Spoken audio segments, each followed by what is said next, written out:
Welcome back to Operation Freedom, folks. I'm Dr. Dave Janda, broadcasting from our ancillary bunker linked to remain Freedom Bunker in the People's Republic of Ann Arbor, here every Sunday for you from 2 to 5 Eastern, 24/7 at davejanda.com.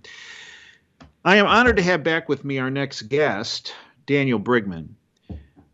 Dan has this propensity to always tell you what you need to know, and in some respects, it might not be what you want to hear, frankly, and to put you many months ahead of the curve. Now, because of this, this is why Dan and his company that he's the CEO of, Numanna, Numanna, Numanna.com, is targeted.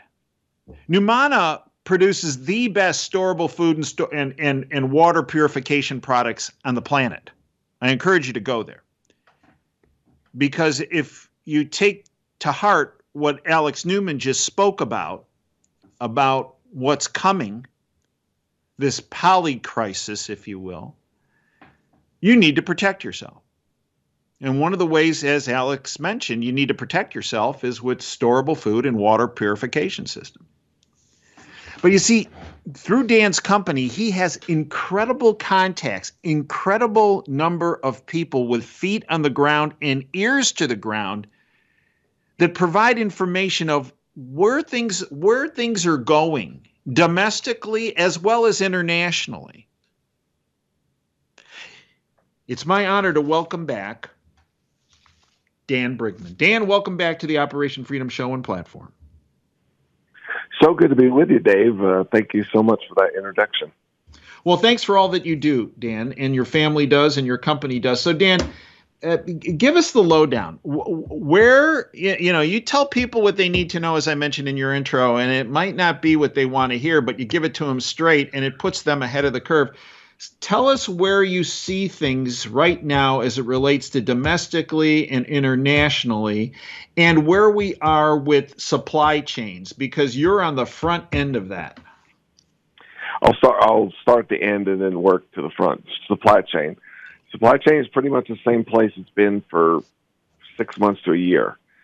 And that is, everybody understands when COVID hit, they understand that when they went to the store and they saw, no meat, or they saw no toilet paper, or they saw very little choices, some of the other things, depending on where you live, depending on what the store, you saw these breaks. These are breaks in supply chain. When you go to the store and something's not on the shelf on a consistent, semi-consistent basis for a long period of time, that means there's a break in the supply chain.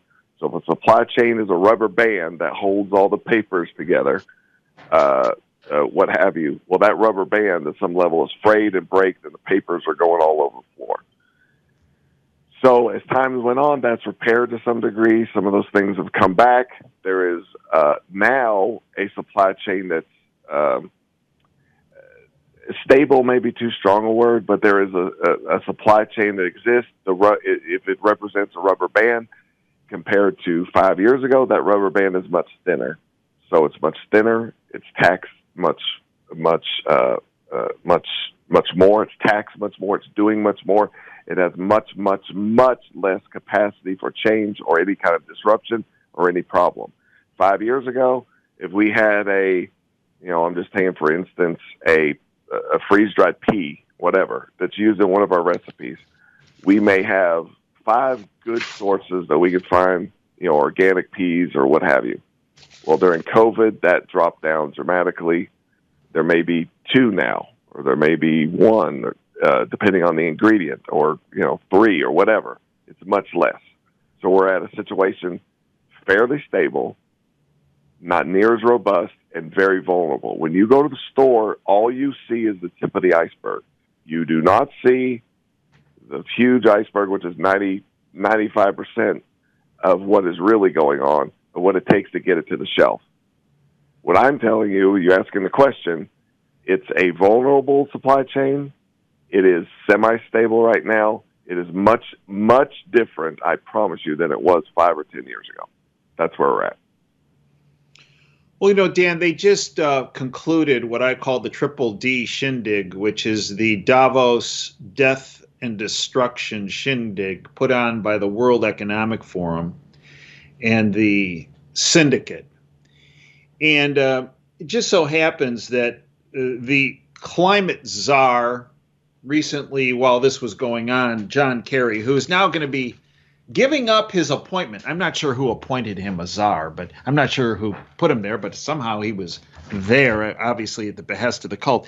He made the following statement, which is directed at the food supply issues. Here's what he said, quote, now, this is not The Onion. This is not from the Babylon Bee. This is actually him saying this. Quote, we've got to cut down on farming due to climate change or people are going to starve, end quote. You want me to comment? You got a question, or do you want me to just comment? No, comment away. It's just... The book 1984, written by George Orwell, his real name was Eric Blair. He was an MI5, I think, agent at the time. He knew about the long-term plan that was going on. In the book, he says some very important things. Lies are truth. War is peace. This idea of doublespeak, this idea. For so long, the media has programmed us and just lied to our face, ladies and gentlemen.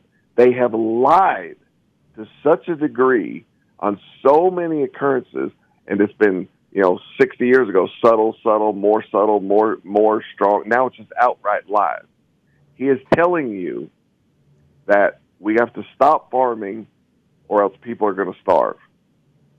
I mean, this is like saying black is white is black, water is not wet. This is asinine that these people are given legitimacy in our culture. What it tells you is that, just like George Orwell predicted, how do people control you? How does 1984 even happen? It's all about propaganda and about changing your culture from a culture of truth to a culture of lies. He is lying to you. And they have to tell you that carbon, or whatever, if you want to get deeper into this, the soil samples from tens of thousands of years ago, America has had periods where there's been 10 times the amount of carbon dioxide in the air that there is now. 10 times. And when that happened, America was darn near a Garden of Eden, so to speak, green everywhere. In case you didn't know, in case anybody doesn't know, trees breathe carbon dioxide. The more carbon dioxide there is, the more green there is. The more green there is, they expel what? Oxygen. This is the basis of science. This is the basis of life on Earth. And this quote-unquote czar is telling you that that's not true. It's just the opposite. We need to not farm or people will starve. This is asinine. Well, there was another globalist cult member by the name of Henry Kissinger who recently passed on to the gates of hell. And he said, you and I have spoken about this quote before, but he, again, like Orwell in 1984, told you, quote, who controls the food supply controls the people, end quote. Well, Alex Newman, I respect a lot. I've interviewed him a lot of times when I was doing radio, and I respect his. I didn't hear the interview. I was watching the Lions game, actually. I don't know if I should tell the score, but it's halftime now. I did not hear his interview. Alex Newman's I don't know. I can guess some of the things that he said, but there's a poly crisis. There's different avenues of attack that are coming on you. If you're hungry, you can look at this throughout history. This is how governments, regimes, whatever word you want to use, that's how they've manipulated people for centuries, far back as records go. Even in the Bible, there was no corn. Egypt took control of basically the known world because they had corn because Joseph had a dream, or Joseph interpreted the dream, of the Pharaoh. And Egypt took control of the whole world. Why? Because they had food supply. and nobody else did. Mm-hmm. And so food and water are going to be central. This is going to be key. They've clued you in on this. They've told you this. It's obvious that that's part of their plan through history. Just logically, it makes sense. Is they want to, they're hitting you now with not necessarily availability, because we have fairly good availability right now, especially compared to 2 years ago, 3 years ago.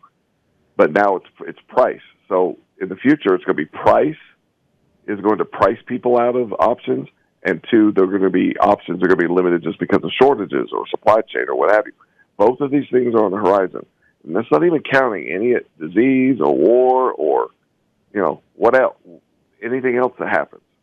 Just that is directly in the crosshairs and in our future, unless something basically a miracle happens. But you need to be prepared for it. You're asking me my opinion. People are listening right now. I want you to be prepared. I want you to be empowered. And this is going to be central to what you're doing, central to your family. And I'm telling you now, I believe that. Could I be wrong? Geez, I hope I am wrong. But that's going to be central to the future. So, Dan, help us with the preparation, because people don't get this from other sources, right? So, family of four, mom, dad, 2 kids.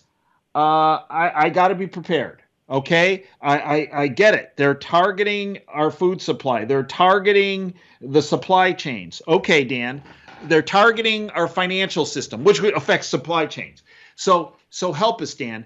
So tell us what people should do to be adequately prepared as it relates from a food and water standpoint, because this is really critical, and they'll never get it through the bought off lamestream fake media. They'll never get it from their friends or family, because their friends and family are undoubtedly tuned into the bought off lamestream fake media. Help us out with this, Dan. What do they do? Okay, it's a thought process, and it's going to be an exercise for everybody. Everybody's situation may be unique, or everybody has a unique situation. There's some common things you need to think about. Okay, where are you in the world?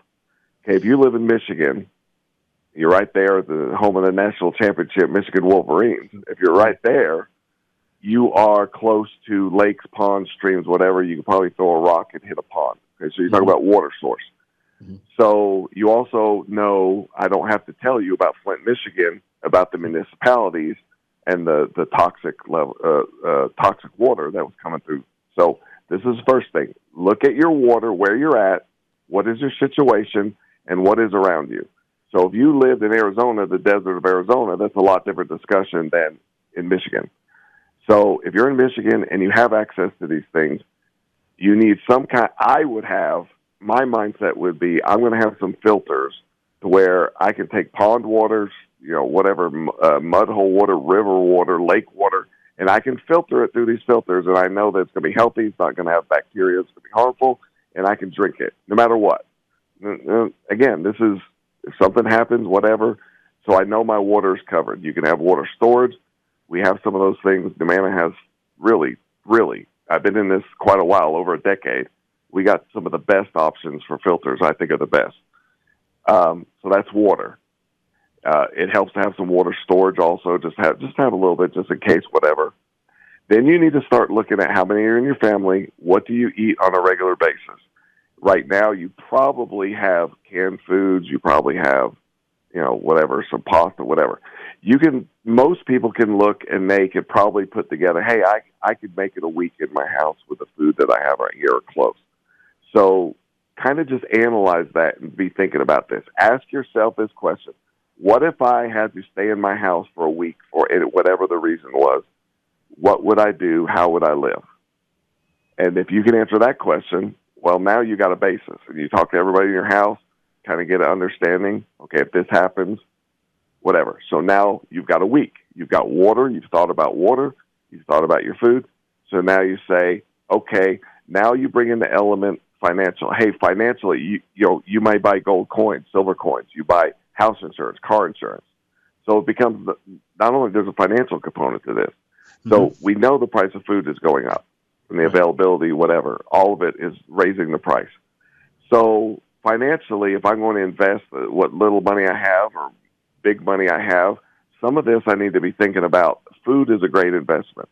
So that's where Numana comes in with long-term food storage, variety buckets, family packs, no gluten options, what have you. These are long-term, so they last 20-plus years, 25-plus years. So if you have this, literally, you just froze your food price today. If you buy it today and then you use it 10 years from now, that's like in 10 years, you just paid today's prices for your food. Mm-hmm. So if you go back and think, would you like to buy all your groceries using the prices from 10 years ago? Yeah, of course you would. So now there's a financial component to it, and now just logistics, practical. What if I had to rely on myself for a month for whatever reason? Hey, I got laid off. Hey, there's no meat at the store. Hey, there's no whatever the reason is. What if I had to rely on myself for a month? And then you need to ask yourself these questions. Numana is central to this because it's flexible, it's easy, it's portable, it lasts a long time. You don't have to worry about it. And then everything that you, like the canned foods, the pastas you might have stored, all these kind of things, you may hunt, whatever. You start to think this through. And after you do a month, then now you're talking, some people may want to do 6 months. The government has recommended, the emergency agencies of the government, FEMA, have recommended 90 days. So if you think me talking about a month, oh, that's just crazy, you're selling food. FEMA's talking 90 days. You need to think about a 90-day plan. So I'm just trying to get you from 0 to 90 days. That's what the government's telling you. So the same exercise, you need to go along. There may be somebody in your community that sells meat. There may be somebody that has, a milk cow or whatever. Don't let them be Amish because then the government will probably swat them. But I say that in jest. But anyway, think that through. And now you can make a 90-day plan.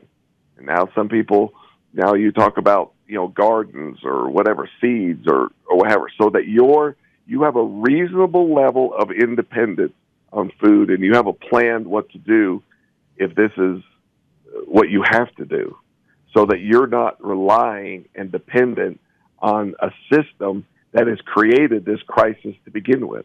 This is insanity to rely on the same people who are creating and implementing a system who tells you that we have to stop farming or else people will starve. So are those the people you're going to listen to? I think not. You need to make these decisions and start thinking this through yourself, and then your extended family, of course. If you're, a mother, or especially grandparents, they got their grandchildren, encourage them. And it's just little things. And you don't have to, somebody may think you're nuts. Well, you don't have to convince them. They know 2 years ago they went to the store and there wasn't any meat on the shelf. Mm-hmm. Hey, what if this happened again? Oh, okay, yeah, I remember that.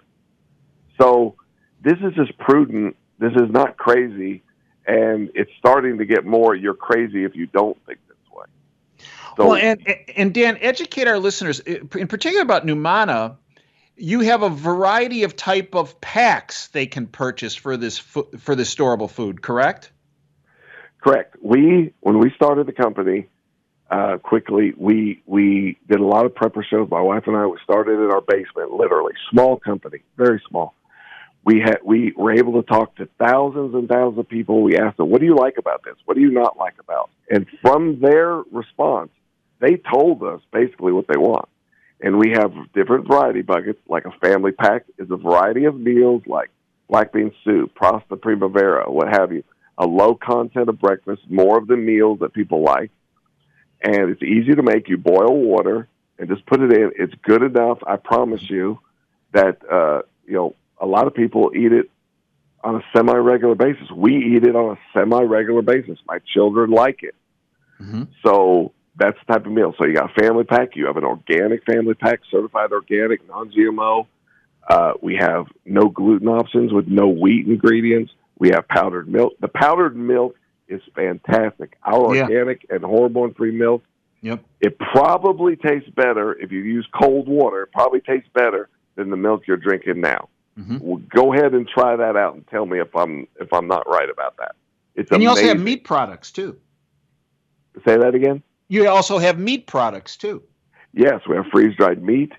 We have that lasts, this lasts a long time and becomes a backbone for something you can rely on. And in everything you do, you build around it. Now you're independent. And the water filters, the Duraflow water filters, the Purify water storage, these are top. I mean, this is the best of the best. And that's what we sell. That's what we try to make. And that's our quest. And that's how we started. So these options, it's very easy. You just go on if you're confused. These variety buckets, believe me, these are 80 to 90% of the people, this is what they told us exactly what they wanted. They love it. And there may be, 10% that may want a little something different or what have you, but they can change that. But this is 90% of the people listening, this is probably what they want. How do I know that? Because this is what thousands of people have told me. This is the variety. And what I've heard from people is that they say, well, when I look at other products other than Numana, they jam them full of these like breakfasts and breakfast bars and stuff, and Numana doesn't do that. Right. It's very important, and that's one of the biggest things people told us. And they do that, obviously, for cost. And, we feel that we've done this. What we've done is created a bucket that still is a very decent cost, but yet does not stuff it full of orange drink mix, empty sugary calories or whatever.